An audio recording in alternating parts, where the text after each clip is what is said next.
Bonjour mes frères et sœurs, comment ça va ce matin? Aujourd'hui nous sommes au 8e jour pour la lecture du jour, pour la parole du Seigneur.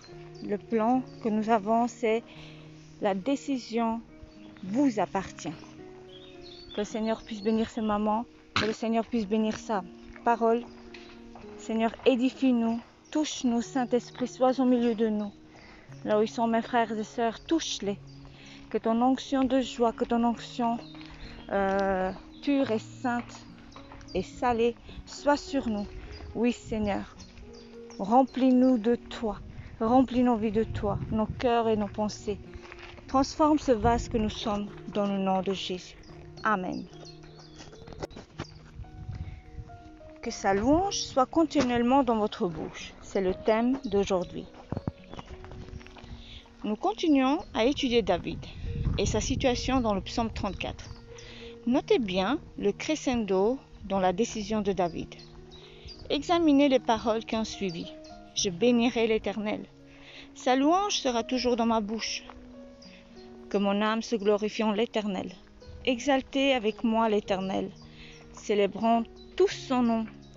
Remarquez ces mots successifs. Bénir, louer, se glorifier, exalter, célébrer.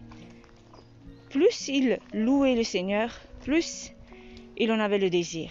Voyez-vous, il est toujours difficile de commencer dans pareille situation. Mais lorsque vous avez commencé, il est difficile de s'arrêter. Alléluia. Comparons les paroles de David dans le psaume 63, versets 3 à 5.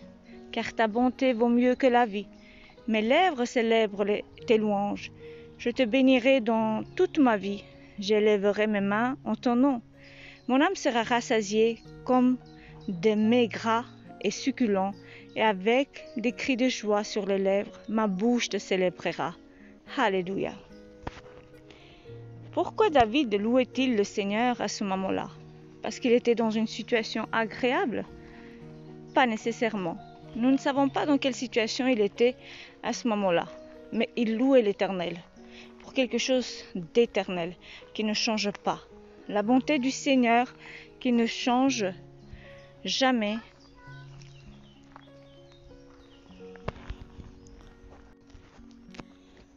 La bonté du Seigneur qui ne change jamais, dit la parole. Il dit, car ta bonté vaut mieux que la vie. Mes lèvres célèbrent tes louanges. Vous remarquerez qu'il était très démonstratif. Il dit, mes lèvres célèbrent tes louanges. Ma bouche te célébrera avec des cris de joie sur les lèvres. Alléluia. Cela ne se limite pas à une attitude intérieure, mais il exprime de manière très sonore. Puis il dit, j'élèverai mes mains en ton nom. Avez-vous déjà fréquenté des réunions où les gens lèvent leurs mains? Comment avez-vous réagi? Vous êtes-vous dit, je n'ai pas envie de faire cela? Alors, ce que je peux vous dire, c'est que cela ne vient pas de l'envie que l'on ressent. Cela vient d'une décision que l'on prend. C'est une décision biblique. Paul dit dans le Nouveau Testament que les hommes devraient prier partout en élevant leurs mains sanctifiées, sans colère ni doute. Alléluia. Non pas parce qu'ils n'auraient pas envie, non pas parce qu'ils auraient envie, mais parce que la Bible dit de le faire. Et vous voyez que David dit ici, mon âme sera rassasiée. Je voudrais comparer avec ce qu'il dit à propos du Seigneur dans le psaume 103 que nous avons lu précédemment. C'est lui qui rassasie de bien ta vieillesse, qui te fait rajeunir comme l'aigle. La louange procure une véritable satisfaction. Alléluia. Alléluia mes frères et sœurs. Louons l'Éternel en tout temps. Au milieu des tribulations, des intempéries, des difficultés, même lorsque nous sommes dans la joie. Car souvent, on se rapproche plus au milieu des tribulations.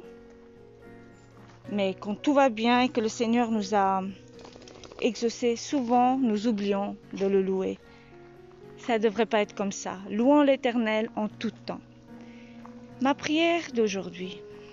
Cher Seigneur, je veux te louer à tout moment. Amen. Parce que ta bonté est meilleure que la vie, mes lèvres te loueront et te glorifieront continuellement. Aide-moi par ton Esprit Saint à ne pas me laisser tromper par l'ennemi et à ne pas avoir de pensées négatives et d'incrédulité. Aide-moi à toujours voir qui tu es vraiment, à prendre la bonne décision de toujours te louer, afin que je sois complètement satisfait au nom de Jésus. Amen. Alléluia. Merci Seigneur. Et voyez en fait la décision de le louer, de prendre cette décision de le louer en tout temps, ne sera pas en fait sans aucun effet. Le Seigneur sera là et notre âme sera rassasiée. Elle sera équipée, nourrie, fortifiée. Et nous pourrions justement aller de l'avant au milieu de cette tribulation ou de cette difficulté, de cette épreuve que nous sommes en train de passer. Sans le Seigneur, nous ne pouvons rien faire. Il nous l'a bien précisé. Sans moi, vous ne pouvez rien faire. Les difficultés dans la vie, les projets que nous avons, quoi qu'il en soit, sans le Seigneur, nous ne pourrions rien faire. Et nous avons cette grâce de connaître le nom de Jésus, de savoir que Dieu a des plans de paix et de bonheur pour nous, et que ces plans sont déjà inscrits pour nous depuis déjà que nous sommes dans le ventre de notre mère. Alléluia. La parole dit que Dieu nous connaissait déjà depuis longtemps. Donc voilà, louons le Seigneur en tout temps. Ne soyons pas dans le doute. Oh là là, si vous avez entendu un cri, c'est mon petit garçon. Voilà, donc louons l'Éternel en tout temps. La parole nous dit que le doute n'est pas du tout à notre avantage. Au contraire, ça fait de nous des personnes indécises, des personnes ballottées par tout vent, par toute pensée, et nous devenons captifs. Donc nous devenons une proie facile à l'ennemi. Nous devenons tellement fragiles et frustrés en même temps, car le doute, c'est vraiment un signe de ne pas être en fait assuré par la parole de Dieu. Donc on est vraiment fragile et on ne sait pas comment faire et on est chamboulé certainement. Donc chassons toute pensée captive, chassons tout esprit de doute qui nous empêche de nous accrocher à la parole de Dieu. La foi, c'est aussi de choisir de croire à la parole, de décider de croire. Si la parole nous dit que Dieu est avec nous tous les jours et qu'il ne nous a jamais abandonnés, eh bien accrochons-nous à cette parole parce que cette vérité, elle sera une vérité qui nous libère. Jésus a dit la vérité va vous libérer. Donc accroche-toi à cette parole. Je sais que Dieu est avec moi. Je sais que Dieu est pour moi. Sache que Dieu a été pour toi déjà en envoyant Jésus à la croix. Tu n'étais pas encore né, mais Dieu était déjà pour toi. Il a déjà pourvu le sacrifice. Il a déjà pourvu pour toi l'agneau immolé, l'agneau qui te rachète aujourd'hui, qui peut te rendre libre. Mais accepte la vérité. Lorsque tu lis la parole, accepte la vérité qui est dedans et tu te verras libéré par la parole. Car la parole produira des fruits en toi qui vont te donner la force, la joie, l'espérance, et même le pardon.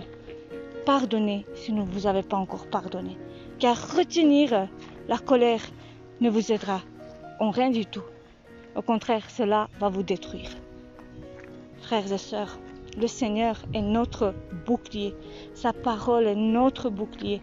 Sa parole est la lumière, la force. Nous avons tout à travers de Jésus. Alléluia. Disons ensemble, Seigneur, c'est pourquoi je t'ai contemplé dans le sanctuaire pour voir ta force et ta gloire. Car ta bonté vaut mieux que la vie. Mes lèvres célèbrent tes louanges. Ainsi je te bénirai toute ma vie. Je lèverai mes mains en faisant appel à toi. Là où vous êtes, frères et sœurs, levez vos mains, adorez l'Éternel, laissez une louange, lisez un passage encore de la Bible et déclarez la parole. Dites que ce que Dieu a dit à propos de moi, je déclare que c'est la vérité et je l'accepte. Et je veux le vivre dans le nom de Jésus. Alléluia. Alléluia. Que le Seigneur vous bénisse, frères et sœurs. Que cette journée soit illuminée. Que la parole de Dieu soit dans votre cœur. Méditez-la, pensez à elle. Elle va vous faire que du bien. Que le Seigneur vous bénisse. Et à demain pour la suite. Amen. Que le Seigneur vous bénisse, frères et sœurs. À demain.